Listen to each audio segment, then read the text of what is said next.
Ok, donc on y va. Donc, chapitre 14, cours numéro 14 sur le chapitre 22 du Tanya. La question qu'on va aborder aujourd'hui, c'est une question qu'on a déjà commencé à aborder, mais on va voir d'une façon un petit peu différente. Et on va commencer par une toute petite histoire. Le Maguid de Mezrich, qui est le successeur du Baal Shem Tov. Le Maguid de Mezrich, il était un jour en train de se balader et il voit un enfant qui pleure. Et il va voir cet enfant. Il lui dit, qu'est-ce qui se passe? Pourquoi tu pleures? Et l'enfant, il est là en train de pleurer. Et il dit, mais parce qu'on était en train de jouer à cache-cache. Et je me suis trop bien cachée. Et mes copains, ils ont arrêté de me chercher. Et je me suis retrouvée tout seul, cachée, pendant des heures. Et il pleurait. Et là, le Maguid de Mezrich, il dit, ne t'inquiète pas. T'es pas le seul à qui ça arrive. Hachem, ça lui arrive tout le temps. Ok? Ça, c'est le sujet d'aujourd'hui. Hachem, il se cache. Hachem, il joue à cache-cache. Et nous, malheureusement, des fois, on arrête de le chercher. On se dit, il est trop bien caché. Ou même des fois, on oublie qu'on est en train de jouer à cache-cache. Karen, elle me fait une tête en mode genre, voilà. Non, parce que c'est la deuxième fois que j'entends dans la même semaine la même histoire. C'est vrai? J'ai fait la même réflexion de me dire, c'est peut-être en vrai en plus.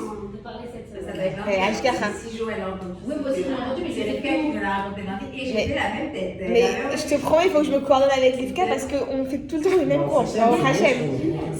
C'est pas du tout le même cours, mais j'ai toujours le même. Je sais, mais c'est très bien, c'est ce que je dis, c'est magnifique. Tu vois, même sans se coordonner alors. Ok, donc, la semaine dernière, on avait expliqué que Hachem, il a créé le monde par la parole. Oui, on avait donné cette analogie-là. On avait expliqué que par la parole, il a créé le monde et qu'il continue à le recréer constamment à chaque seconde, ok, qu'il redirige les paroles de création pour faire tenir le monde. Et deuxième point qu'on avait abordé, on avait expliqué comment Hachem, on avait donné l'analogie de la parole pour expliquer comment Hachem, il est tellement immense et que nous, on est tellement petits, on est comme, entre guillemets, insignifiant à son niveau, ok, on est limité par rapport à de l'illimité, c'est insignifiant. Et on avait expliqué que de la même façon qu'un mot que j'ai dit il y a 3 ans, une conversion que j'ai eue il y a 3 ans, ça n'a aucun impact sur moi maintenant, de la même façon que Hachem, avant nous ou après nous, ou avec nous ou sans nous, il ne change pas, ça reste le même. Il reste infini, il reste immense. Ça ne lui enlève pas de son pouvoir de création, ou ça ne lui enlève pas de... De la même façon que moi, quand je parle maintenant, ça ne m'enlève pas de ma capacité à parler, ça ne m'enlève pas de mon pouvoir de parler. De la même façon pour Hachem, ça ne lui enlève pas sa capacité à créer, ou ça ne le change pas en fait. Ok? Maintenant, il y a une vraie différence, et c'est là où on va commencer notre sujet, entre la parole d'Hachem et notre parole à nous. C'est quoi la différence? Hein? Elle est maîtrisée, il dit rien. Ok, elle est maîtrisée, mais mettons qu'il y a quelqu'un qui est très intelligent et qui réfléchit avant, qui est très consciencieux de ses mots. Ok, lui aussi il maîtrise sa parole. Lui, c'est le kadosh, c'est la Kedusha. Chaque mois, Mais moi, quand je fais ma tefila, c'est des mots de Kedusha aussi. On ne va pas se comparer à Hachem. On ne va pas se comparer à Hachem, mais il y a une chose qui différencie drastiquement la parole d'Hachem et la nôtre. À part le fait qu'on avait expliqué que la sienne elle est créatrice, bien sûr, nous on a expliqué que la nôtre elle est créatrice en un certain niveau. Que quand tu parles, ça va avoir un impact sur la personne. On avait donné l'exemple de l'histoire du poisson pourri. Je vais te déchirer comme un poisson pourri. Que la personne dans le ciel elle était vraiment en train de déchirer son copain comme un poisson pourri. Ok? Maintenant, la vraie différence c'est que quand tu dis un mot, le mot il est parti. Il est plus connecté à toi. On dit on ne peut pas rattraper les paroles qui sont... T'as dit un mot, c'est trop tard, il est parti. Il a fait des dégâts, c'est fini, c'est trop tard. Ou bien il a fait des bonnes choses, Baruch Hashem. Ok? Mais une fois que tu as parlé, ton mot, ta parole, elle fait plus partie de toi. Elle est extérieure à toi, elle est finie. Oui? Elle est plus connectée à toi, tu ne peux plus la reprendre. Hashem, sa parole, est toujours connectée à lui. Pourquoi? Est-ce qu'on peut dire qu'il y a quelque chose qui est en dehors d'Hachem? Est-ce qu'il y a quelque chose qui existe en dehors d'Hachem? Rien. Alors, est-ce qu'on peut dire que la parole d'Hachem, c'est pareil que nous, que elle est partie, elle est extérieure à moi? Non. La parole d'Hachem, elle est toujours en Hachem, entre guillemets. Oui.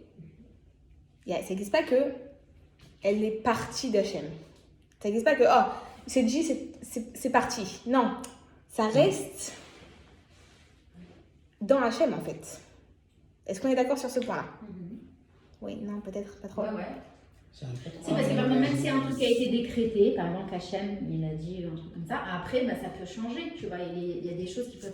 Que Hachem, il peut en gros, une personne, il y a un truc, que cette personne a un phrase shalom, et un truc qui Mais peut attendez, la arriver. parole d'Hachem, c'est peut-être une question bête, mais la parole d'Hachem, nous, on l'entend pas. Oui. Ok. En haut, ils l'entendent. Bien sûr, on dit qu'il y a des bas de colle qui sortent, bien sûr. Je sais pas. Quand Ils entendent Hachem, c'est tout. quoi la Tous les Neshamot. bas de colle, c'est Hachem. Et les Neshamot qui repartent en haut, ils entendent tous les différents. Pourquoi tu n'entends pas Hachem? Qu'est-ce qui fait que tu n'entends pas Hachem?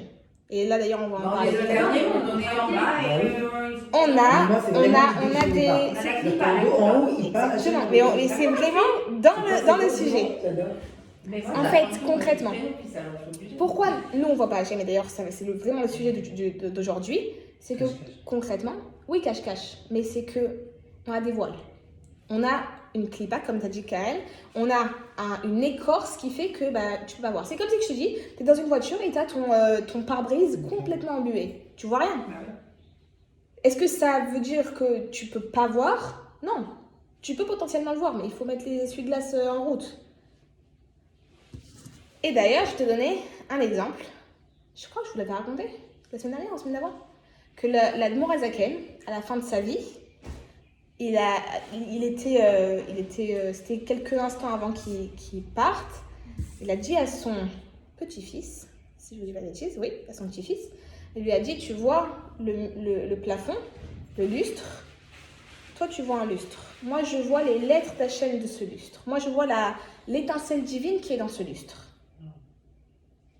Ok? Donc potentiellement, certaines personnes, même avec ce monde physique, peuvent voir Hachem, peuvent entendre ce Hachem. Mais c'est comme ça que je te dis, bon, il faut mettre les bonnes lunettes, il faut essuyer ton pare-brise, il faut se sensibiliser à ça. Un miracle, tu vois, des fois, qui ça t'arrive. Non, mais tu vois précisément ce que tu as demandé, c'est arrivé, ça arrive pas aussi longtemps, mais ça arrive. Non, mais c'est vrai. C'est vrai que ça arrive. Je te jure, Vraiment. je m'aperçois de plus Et en même plus si ça de n'arrive fois, pas sur le coup quand t'as demandé, il y a plein de choses qu'on oublie de se dire, mais attends, ça arrivé finalement, j'ai même pas. C'est vrai, bien Tu sûr. réfléchis pas, tu te dis c'est dans ton quotidien. De un, mais encore plus que ça, tu Mais te ce que réveilles je le veux dire, matin. c'est qu'en haut, Oui, t'as raison. à chaque réveilles le matin, chaque matin. Je connais, quand je lui dis tu marches, mais tu sais que Mais bien je suis sûr. d'accord, je te jure, c'est vrai. Tu te réveilles chaque matin, tu peux marcher, tu tu peux... vas à l'école, c'est c'est que tu bon. fais ça. Moi, je parlais de ça Shabbat avec mes enfants. Bah oui. Ils sont rentrés de la Sina, ils ont vu un homme, un juif en plus, en chaise roulante, en train de traverser vite pour ne pas Le rouge. le feu rouge. Il est tombé, le pauvre. Non. En rentrant de chez toi, je voyais le sang. J'espère qu'il va bien, Il était mais tout ça pour dire que tout le Shabbat, quand ils m'ont raconté, quand j'avais les larmes, j'ai dit, mais regardez la force de pouvoir marcher, de pouvoir. Et bizarrement que c'est justement quand t'es malade ou quand t'es trucs que tu réalises à quel point, waouh, merci Hachem que j'étais en bonne santé Bien et sûr. j'ai C'est vu moi, la ma grand-mère, santé. elle porte à 32 ans, ma votre chef. Jusqu'à ses 96 ans, je te jure, c'est vrai. Elle prenait son. Bon, mon père, c'est un mougère, mais ses filles, c'est pas des mougères. Elle disait, attends, maman, je te ramène. Non, elle leur disait, non, je veux marcher, je veux aller en métro, je veux tant que je peux. Je te jure, elle était incroyable. 96 ans, après, elle avait 96 ans, elle était dans cette femme, je te dis, mais. Elle disait, tant que je peux, je le fais, genre. Mais je crois que c'est. Dans la tête. à 100%. Bien sûr, mais bien sûr. À 100%. Donc, qu'est-ce qu'on est en train d'expliquer? On repart juste à notre sujet. On est en train de dire qu'en fait, la différence entre la parole d'Hachem et la nôtre, c'est que la nôtre, une fois que tu l'as dit, ta parole est séparée de toi. La parole d'Hachem, elle est jamais séparée d'Hachem. Ah oui. Parce qu'il n'y a rien qui existe à part Hachem. Nous, on n'est pas une existence, une entité à part Hachem. On est dans Hachem. On avait donné l'exemple d'un bébé dans le ventre de sa maman. Le bébé dans le ventre de sa maman, il fait partie de la maman. C'est pas une entité à part. Alors oui, bien sûr, ça va être une entité à part quand il sortira. Mais pour l'instant, il fait partie de la maman. Et chaque chose que la maman va ressentir, le bébé va le ressentir, ça va avoir une répercussion. Oui? Donc de la même façon, Hachem, il n'y a rien d'autre qui existe à part Hachem. Donc, on n'est jamais séparé d'Hachem. Ça, c'est la première chose. Pourquoi? Parce qu'il n'y a rien d'autre qui existe à part Hachem. Donc nous, on ne peut pas être séparés d'Hachem. On est d'accord sur ça? Ok. Maintenant, comme tu as dit, on ne voit pas Hachem, on n'entend pas Hachem. Pourquoi? Parce que ça, en fait, c'est le résultat de notre perspective à nous. Nous, avec nos yeux, alors on ne voit pas Hachem. Et on pense qu'on est séparé de lui, on pense qu'on peut vivre sans lui. Mais concrètement, la réalité, elle est, c'est comme j'avais donné l'exemple la semaine dernière, le bébé dans le ventre de la maman, si tu mets 2 jumeaux dans un ventre, il y en a un qui dit à l'autre, c'est Esther, elle nous avait donné cet exemple d'ailleurs. Ah, si tu connais le mythe de la maman, ça existe, tu penses? Ben non, ça n'existe pas du tout, on est là, on est tranquille. Ok? De la même façon pour nous. Pour nous, on est à l'intérieur, mais on ne se rend même pas compte qu'on est à l'intérieur. Ok? Maintenant, pourquoi Hachem fait ça? Pourquoi Hachem fait en sorte qu'on ne le voit pas? Ça, on a déjà donné la réponse plusieurs fois dans les cours précédents. C'est que concrètement, imagine un monde où tu vois Hachem.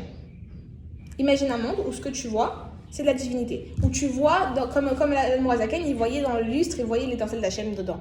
C'est magnifique, non? C'est magnifique, mais concrètement, on est tous des anges. Tu ferais tout le temps la bonne chose à faire. Il n'y a pas de libre arbitre.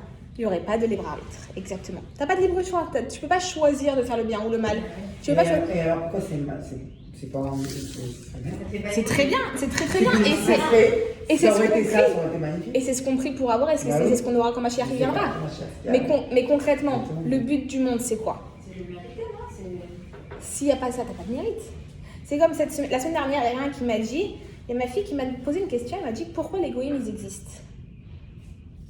Je lui ai dit qu'est-ce que tu lui as répondu? Elle m'a dit parce que je ne sais pas trop, mais peut-être que je lui ai dit un peu genre en gros que Hachem il a créé pour nous servir quand Mashiach viendra. Je fais mais concrètement maintenant à quoi ils servent? Il aurait pu les créer plus tard. Pourquoi il les a créés maintenant?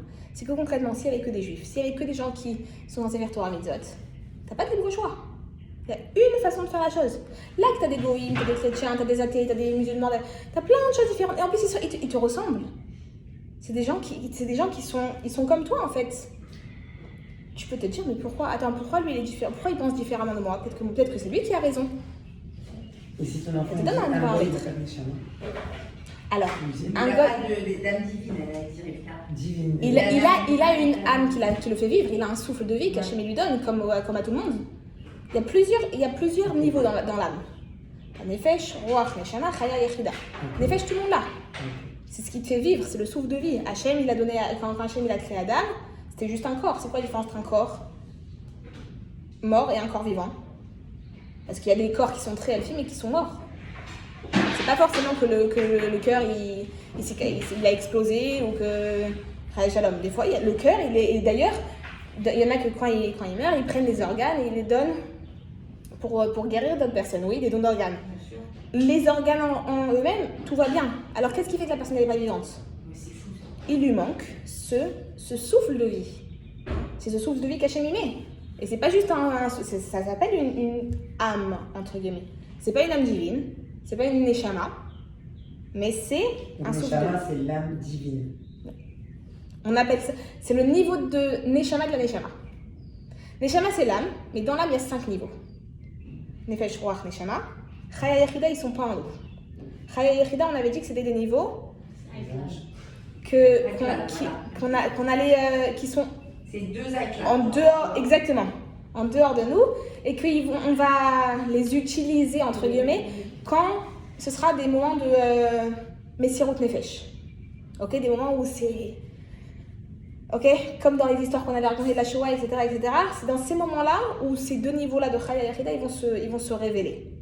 Mais tout le reste du temps, tu vas utiliser ton niveau de Nefesh, de Ruach et de Neshama qui sont en toi. Neshama, c'est le niveau que tu reçois quand tu es bat mitzvah. Quand tu es bar mitzvah, qu'est-ce qui change? Pourquoi d'un coup, bar mitzvah? Tu as donné les dates, les âges, c'est ça?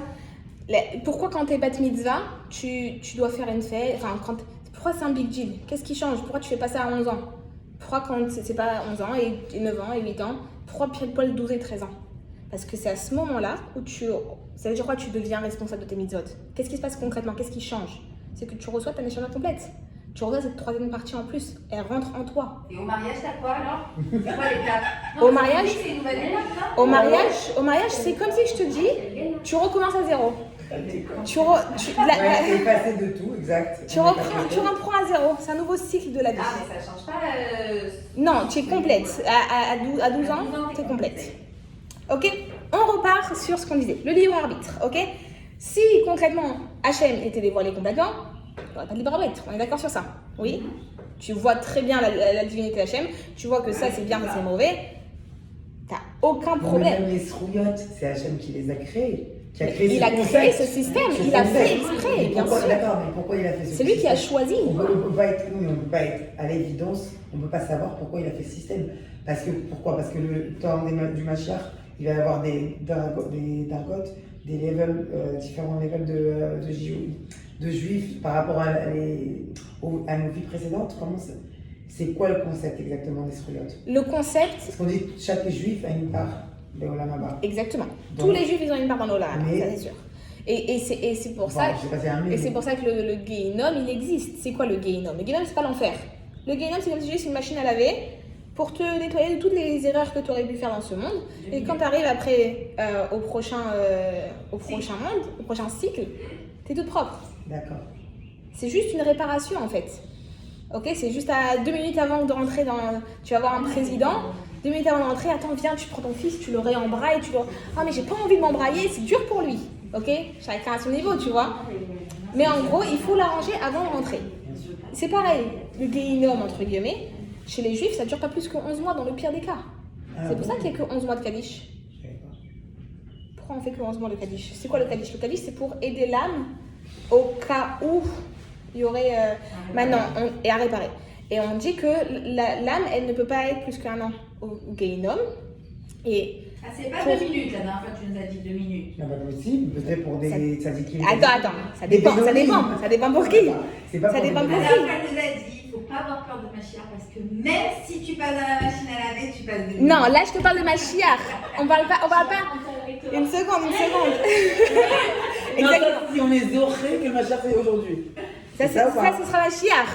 Là, d'après la loi, concrètement, on fait pas plus que 11 mois parce qu'on dit qu'une âme, elle peut pas avoir Gehinnom plus que 11 mois. Et c'est pour ça qu'on appelle Kaddish à 11 mois. Kaddish, c'est pour aider l'âme à que ce soit plus facile pour elle la machine à laver. Alors après tous les ans, quand on fait Kaddish pour la personne, Élever l'âme. pour L'élever dans un monde encore plus haut. Et c'est la Exactement. première fois que j'ai entendu le concept de machine à laver, j'adore.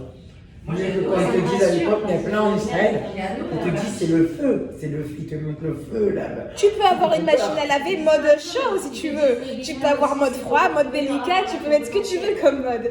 Mais concrètement, c'est quoi? Ça veut dire quoi? C'est comme si je te dis, ok, viens, on se met dans la bonne situation. Hachem, c'est notre père. Bien sûr. Il te met dans une situation avec un test. Et quoi? Tu vas rater le test, après il va venir, il va te taper. Non, pas du tout. Ok, alors viens maintenant. De la même façon, quand tu es à l'école, tu rates le test. Si ta prof elle est pédagogue, qu'est-ce qu'elle va te faire? Elle va te redonner le test. Elle va te dire, ok, on va faire les réponses au tableau. Si tu écris bien toutes les réponses, tu peux avoir un demi-point en plus. Tu répares tes erreurs. Elle va te nettoyer ces erreurs-là. Parce que le but c'est quoi? C'est que tu apprennes de ces erreurs-là. Le but c'est pas de te frapper. Hachem, Et c'est à la pas. finale, on arrive au Galilée. Donc il y a encore des levels, sûrement. Oui, après chaque année, c'est pour remonter la bien compétence. sûr. Et chaque année, quand tu fais Kaddish, et chaque bracha que tu fais, chaque truc que tu fais, tu élèves la neshama en plus dans un niveau plus élevé. Attends, si on savait ça vraiment, mais on devrait tous les jours, on dirait les mini-chemins de tous nos proches. C'est vrai. C'est vrai? À C'est 100%. horrible, c'est horrible de ne pas le faire, je trouve. Tu peux faire tous les Il jours faudrait que je m'organise. Mais attends. Pourquoi pas? Il ne faut pas les déranger. C'est comme ce qu'ils disent qu'on Ah non. dérange les âmes. Alors, déranger, on dit que, en tout cas, je sais que chez Chabad par exemple, je sais pas pour les autres, mais je sais que chez Chabad, la première année, on va pas au C'est cimetière. ça, c'est Le cimetière. Aller au cimetière, parce que oui, quand tu vas au cimetière, quand tu vas visiter la personne, tu vas la voir. Bah oui. Elle vient entre guillemets à toi. Ça t'empêche Tu vas faire une de rencontre faire avec la elle, chaîne, de faire tu le vois. travail. Donc concrètement, c'est pour ça que nous, chez Chabad, la première année, on va pas au cimetière. Non, Mais en tout cas, tu peux dire moi, pour des- ma mère, il Toi arrêtait aussi pas Ben d'aller, voilà. et j'ai envie. C'est vrai, la première année, mais tu sais, moi, il m'a dit, bon, il ira, mais il suit nos. Il a dit, il faut pas aller. Faut pas déranger l'âme. La première année, il faut pas aller 11 premiers mois. Tu prends pas le pauvre, il est Tu vois, pauvre. ça, il m'a dit. Le pauvre, non, attends, tu peux pas. C'est dur. Au début, tu viens à l'année, on me dit, il faut pas aller. Je paye, il faut pas aller. C'est dur, c'est très dur. Voilà. Alors attends, parce qu'il faut qu'on finisse, parce que du coup, si toi tu dois partir à Edouard, il faut vite finir. Donc, on passe à une deuxième histoire. Du coup, il y a 3 histoires cette semaine. Cette histoire, c'est une histoire de Rabbi Levi Yitzhak de Berditchev. Rabbi Levi Yitzhak de Berditchev, il était connu pour être le défenseur du peuple juif. Ok, c'était son surnom, le défenseur du peuple juif. Il est connu pour ça. Ok, il y a tellement d'histoires sur lui Il y a et une grande ségoula le mardi, non? Et je vais- C'est arabe le mardi. c'est très possible, je sais pas. Je sais pas du tout. Je suis pas très calée en ségoulotte. Mais Shamat, je vous raconterai une histoire sur lui d'ailleurs. Elle est magnifique. Juste une petite anecdote pour vous montrer à quel point le peuple juif pour lui c'était tout.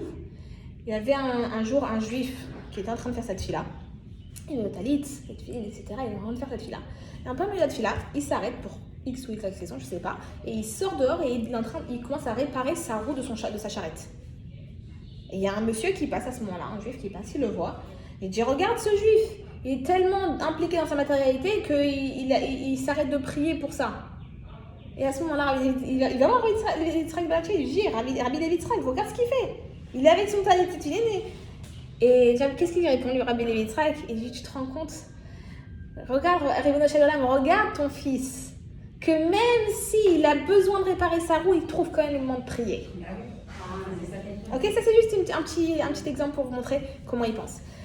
Un jour, Rabbi Levi Yitzhak de Berditchev, il est en train de prier, et en pleine fila, et il commence à crier à Hachem. Il dit, Hachem, qu'est-ce que tu attends de tes enfants? What do you expect from them? Qu'est-ce que tu attends d'eux? Tu leur mets devant les yeux tous les plaisirs du monde, toutes les tentations du monde, tu les mets devant leurs yeux. Et ta Torah, tu la mets dans un livre. Il continue, il dit, Hachem, si tu avais fait l'inverse, si tu avais mis devant leurs yeux toute la Torah et toute ta divinité devant leurs yeux, et toutes les tentations du monde dans le livre, ça aurait été le contraire. Ok, ça c'est Rabbi Levi Yitzhak de Berditchev. On en a besoin, celui-là. On en a besoin, exactement, on a besoin de lui. Ok, donc concrètement, c'est la vérité. C'est bon. On est dans un monde, C'est exact. à 100%, on est dans un monde où on voit pas. On a les tentations du monde qui sont dans nos yeux. Il faut chercher, il faut mettre les bonnes lunettes, il faut essuyer son pare-brise. Mais j'ai l'impression qu'il faut se faire une violence dans cette génération pour justement réussir à se concentrer que sur le positif. À 100%. Mais c'est vrai. C'est obligé. C'est dur. C'est obligé, bien sûr. Les générations. Parce que c'est... Oui, sûrement. Je pense qu'on avait tous nos. Ils avaient tous leur. Chaque génération a ses épreuves. Et nous, c'est notre épreuve. La vérité, Baruch Hashem, qu'on a cette épreuve-là et qu'on n'a pas, Chayei Shalom, l'épreuve de la Shoah, l'épreuve de... Chacun son épreuve. Voilà. Ouais, exact. Et là, on va donner un autre exemple. Est-ce que vous avez déjà vu un enfant de 5 ans qui est en train de jouer à cache-cache? Comment il fait? Ouais, exactement. Comment il fait? Comme ça. Je suis cachée. Je suis cachée. Non, t'es pas cachée, je te vois. Ok, ça revient à ce qu'on disait tout à l'heure. Hachem, quand il joue à cache-cache, il fait comme le petit enfant qui fait comme ça. Il se cache. Toi, quand tu veux te cacher, tu vas te cacher avec quelque chose qui est extérieur à toi. Tu vas te cacher sous la table. Parce que quand on va venir, on va voir la table, on va pas te voir à toi. Hachem, lui, quand il va se cacher comme un enfant, il se cache. Il va se cacher avec lui-même. Il n'y a rien qui existe à part Hachem. Avec quoi il va se cacher? Il ne va pas se cacher avec quelque chose d'extérieur à lui, parce que ça n'existe pas. Ok? Donc concrètement, même ce qui est le voile d'Hachem, c'est Hachem. Ok? De la même façon qu'un enfant il fait comme ça, que c'est ses mains, bah, tu vois ses mains. Mais ça reste partie, ça fait partie de ton enfant. Ok? Pareil pour Hachem. Hachem, quand il va se voiler, quand il va se cacher, ça va être avec lui-même. Il va se cacher. Ok? On a compris l'analogie? Comme une tortue. Une tortue, quand elle va se cacher, comment elle va faire? Elle va rentrer sa tête dans sa carapace. Ça reste que tu vois la tortue. Tu vois pas ses mains, tu vois pas sa tête, mais tu vois la tortue. Ok? Pour elle, elle est cachée, elle est safe. Ok? Ça, c'est le yin du Tzimtzum.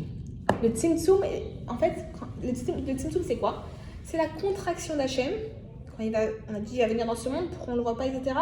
Parce qu'on est dans le dernier monde, comme tu as dit. On est dans le monde de Asiya, le tout dernier monde, le plus bas. Et donc, pour venir dans ce monde-là, Hachem, il doit se contracter, dissimuler, pour arriver jusqu'ici. Ok? Maintenant,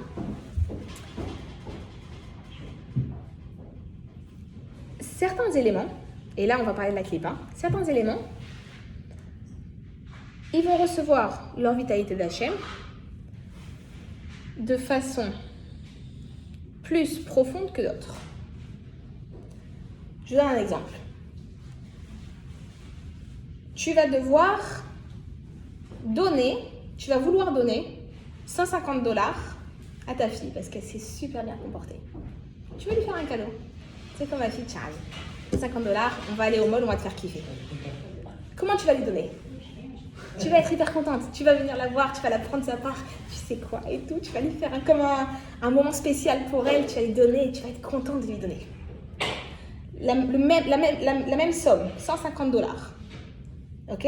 Tu t'es fait arrêter à un feu rouge parce que tu as grillé l'orange. Ok? On n'a pas le droit de les Je sais pas. Mais c'est encore pire. C'est vraiment schmette. Il te dit t'as grillé le feu rouge, tu dis que non, t'as grillé l'orange. Ok? Comment tu vas le payer le chèque? Comment tu vas aller lui donner les $150? Moi, faut que je Franchement, fasse c'est très vite pour oublier. Exactement. Avec quel système du truc. Exactement, très vite. Allez, c'est bon. Tiens, vas-y, pars, loin de moi. Vas-y, c'est bon. Tu m'as saoulé. Ok? On est d'accord, c'est comme ça. La même façon, la même analogie pour Hachem. Hachem, des fois, il va donner la vitalité, il va donner sa force, il va donner la vie comme un cadeau de face. Et il y a d'autres choses où Hachem il va donner, mais tiens, par derrière, vas-y. Même pas je te regarde. Tiens, tu mérites pas que je te regarde, entre guillemets. Qu'est-ce qu'il va recevoir quoi comme vitalité? La clipa. On avait parlé de la clipa, oui. J'ai ajouté toute la clipa, tout ce qui va être entre guillemets caché, qui va être entre guillemets séparé d'Hachem, parce que rien n'est séparé d'Hachem, il va recevoir sa vitalité d'Hachem, mais pas derrière. Ok? Tout ce qui va être la Kedusha, comment ça va recevoir la vitalité d'Hachem? Par devant. Maintenant, quand tu reçois par devant, la personne, quand tu vas donner un cadeau, tu vas la regarder dans les yeux, tu vas avoir une connexion avec. Tu vas avoir un vrai lien. Ça va être un vrai don profond. Oui. Quand tu vas donner juste par derrière, bon, ça veut dire que tu ne vas pas avoir de connexion avec la personne. Et c'est pour cette raison que concrètement, dans ce monde physique, qui est rempli de clipas, toute cette clipa, elle va recevoir sa vitalité d'Hachem par derrière, et donc automatiquement, elle ne va pas la recevoir de façon profonde. Puisqu'elle ne va pas la recevoir de façon profonde, alors automatiquement, elle ne va pas avoir cette sensibilité à voir Hachem. Ok? Elle ne va pas avoir une sensibilité de connexion à Hachem comme ça. Est-ce que ça fait du sens pour l'instant? J'ai disconnecté là. Alors on reprend. Qui va pas avoir La clipa. Ouais. La clipa. Le fait que la clipa reçoit sa vitalité, la clipa, sa vie, enfin ça existe. Cette clipa, elle va recevoir sa vitalité d'Hachem par derrière, pas par devant. Le fait qu'elle la reçoit par derrière, donc elle le reçoit de façon moins intense, de façon moins intérieure, un peu plus superficielle entre guillemets, alors automatiquement elle ne va pas intérioriser cette spiritualité d'Hachem. Elle va pouvoir voir que waouh, c'est Hachem qui est là, c'est Hachem qui régit le monde, c'est Hachem qui me donne cette force. Bah non, cette force c'est moi qui l'ai fait, c'est moi qui l'ai attrapée. Tout ce que j'ai réussi c'est grâce à moi.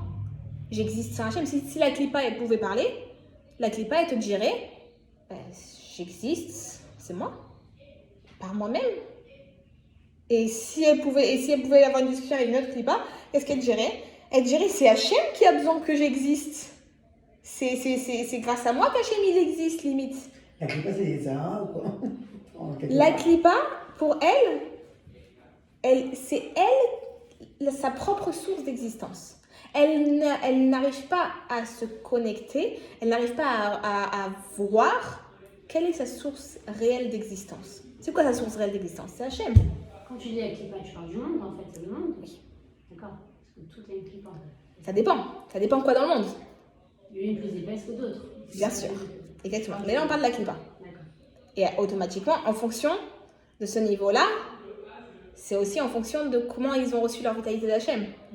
C'est plus par derrière, plus par devant, comment il l'a reçu, comment ils l'ont intériorisé. Est-ce que c'est une vitalité qui va être plus intérieure ou plus superficielle, entre guillemets? Ok, ça reste un peu dans les Olamot ce qu'on parle. C'est pas vraiment concret. Mais comment ça va se concrétiser? C'est que concrètement, ça, c'est la galoute. En fait,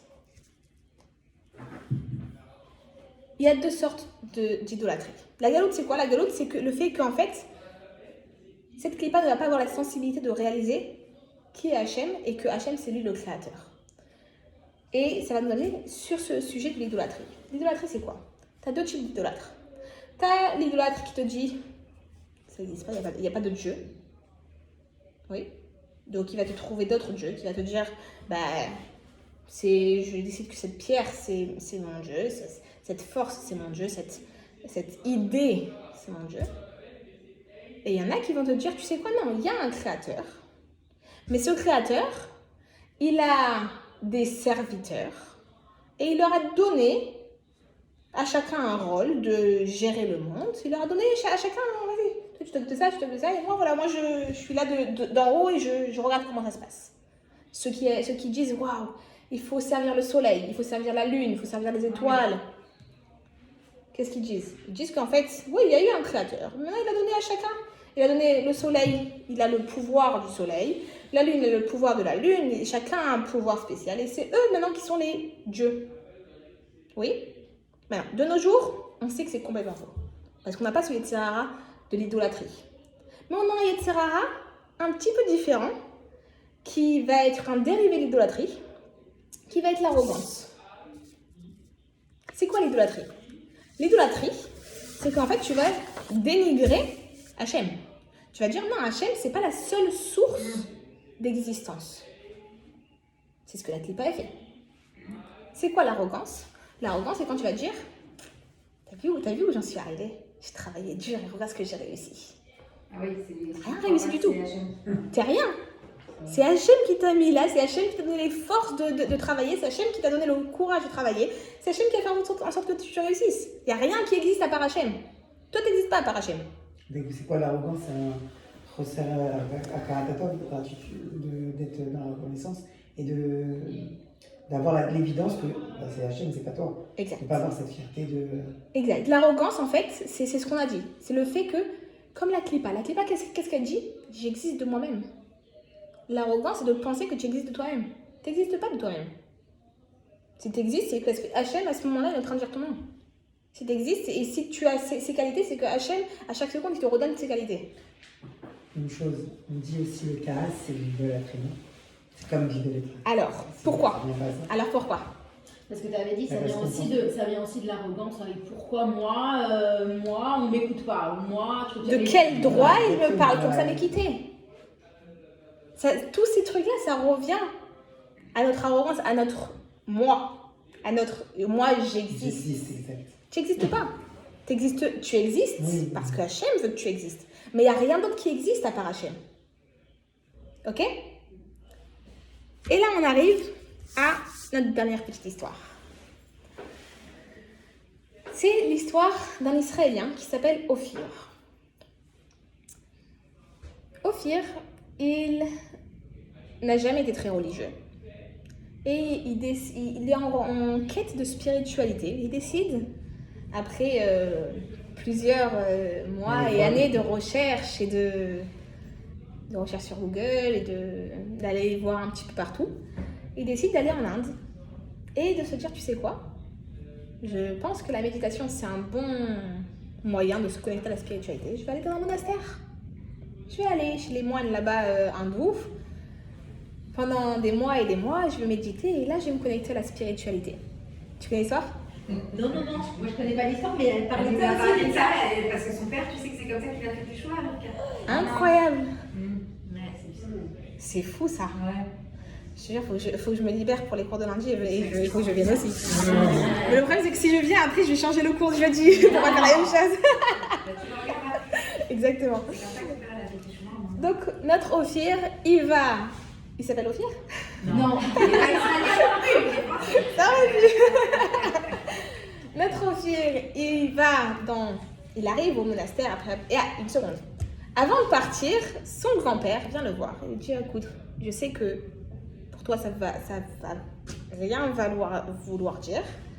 Mais s'il te plaît, pour moi, fais quelque chose. Tu prends avec toi ce livre de Tehillim et c'est Tefilin. Tu lui dis ça, son père? Son grand-père. Et tu prends ça avec toi. Tu les gardes. Je sais que pour l'instant, ça vaut rien pour toi, mais moi, je vaux quelque chose pour toi, donc garde-les. Juste pour moi, garde-les dans ton sac, tu les gardes. Même si t'en fais rien. Ok, pas de problème. Le Ophir, il dit ok. Il prend l'avion, il arrive en Inde. Il va avec son petit taxi, il monte jusque dans son monastère. Et arrivé au monastère, il commence à avoir un cours de méditation. Il est impressionné. Il dit, tu sais quoi, allez, je rejoins le monastère pour 2 mois. Donc il va voir le moine. Et il dit, voilà, je veux devenir un membre du monastère. Il dit, ok, tu veux dire un membre du monastère, pas de problème.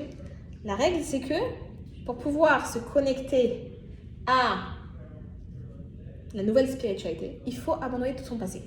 Donc, qu'est-ce qu'il faut faire? Tu prends tous tes habits, ton sac, tout. On te donne une robe de moine. Et tout ça, tu mets dans un casier à l'entrée. C'est plus... Tu veux dire, on met de côté. Il ne faut pas que tu sois connecté à ton passé. Ok, très bien. Il enlève ses habits, il met son sac, tout dans son sac. Il met dans le casier, il ferme la clé. Tout est bon. Magnifique, il est content. Et il commence un cours, 2 jours, 3 jours, 3 semaines, 1 mois, 2 mois, 3 mois. Au bout de 6 mois qu'il est là-bas, il est en galère. Il se dit, j'arrive pas. J'arrive pas à me connecter. J'arrive pas à me sentir connecté. Et je fais de la méditation et je me concentre à 100% et j'arrive pas. Là, et c'est quoi? Je vais en parler au moine. Il va voir le moine, le chef des moines. Et il lui explique, j'y arrive pas, j'essaye, je me concentre, j'essaye, on a encore un petit peu, on a quelques minutes. J'essaye, mais j'arrive pas. Et le moine il dit, je sais pourquoi. C'est parce que tu n'as pas encore réussi à te détacher complètement de ton passé. Il dit, c'est simple, ce qu'on va faire. T'as encore ton sac? Oui, il est où mon sac? Il est dans la case, je l'ai pas, dans le casier, je l'ai pas touché depuis que je suis arrivée. Ah, ok, alors ça veut dire qu'il faut faire plus que ça. Il faut que tu prennes chaque chose, chaque habit que tu avais et tu les brûles. Donc, ils vont, ils récupèrent le sac. Et quand il a le sac dans la main, il réalise qu'il a le Tehillim et les films dans son sac. Et il commence à hésiter. Et le moine lui dit, allez, on y va. Tu as envie de connaître ta spiritualité ou pas? Alors il faut le faire, c'est une étape à passer. Et il prend chaque habit et il met. Et il sort chaque chose de son sac et il met dans le feu, Il se retrouve avec 2 choses qui lui restent dans son sac. Le Tehillim et les Tefilin. Il prend le Tehillim dans la main. Il hésite. Et le moine il lui met de la pression. Et sous le coup de la pression, il jette le Tehillim dans le feu. Et là il réalise. Il met la main dans le feu, il récupère le Tehillim et il ouvre la première page. Et il lit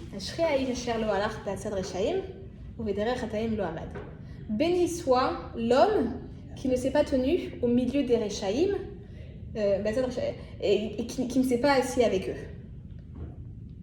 Il a fermé le livre, il a dit au revoir au moine, il a récupéré cette film et il est parti. Il sort du monastère, il rejoint la ville et quand il arrive en ville, qui y voit? Des Israéliens partout. En Thaïlande, en Inde, c'est ce que tu verras des Israéliens partout. Et il parle avec eux, il leur raconte son histoire. Et en parlant avec eux, en leur racontant l'histoire, il réalise qu'en fait, au moment où il a jeté le Tehillim dans le feu, qu'il a vite récupéré, qu'il a sauvé ce Tehillim, qu'il a lu son Tehillim, c'était au moment où tous les autres juifs d'Inde, ils faisaient la tuile de Neila. Ok? Ça, c'est notre petite histoire. La dernière petite histoire pour finir. Qu'est-ce qui se passe? On a en chacun de nous cette étincelle d'Hachem. Alors oui, on a des voiles, et oui, on a des pare-brises qui sont embués, et oui, on a des lunettes, et oui, on a cette clipa, et oui, on a cet ego qui nous dit Dieu, il n'existe pas, c'est moi. Mais concrètement, on a cette étincelle. Donc la conclusion de notre chapitre, c'est quoi? La conclusion de notre chapitre, c'est qu'en fait, Hachem, il est caché. Il est caché, mais d'un autre côté, il est partout. On pense qu'il est caché, on le voit caché, mais il est là. Il se cache avec lui, avec ses mains, à lui. Donc qu'est-ce qu'il faut qu'on fasse? Il faut juste qu'on réussisse à vivre avec cette idée que même ce voile, c'est Hachem. Même cette clipa, elle prend cette vitalité d'Hachem. chaque chose que tu vois, il n'y a pas de A. Il y a Hachem et il y a le reste. Tout est dû à Hachem. Et une fois qu'on aura compris ça, la semaine prochaine, on pourra comprendre comment on s'attache à lui. Ok, on a compris qu'Hachem, c'est lui qui a créé le monde. On a compris qu'Hachem, c'est lui qui régit le monde et que sans lui, le monde n'existe pas. On a compris qu'Hachem, il se cache. La semaine prochaine, on va comprendre alors, ok, il se cache. Alors, comment réussir à gagner le cache-cache? Comment réussir à trouver? Ok?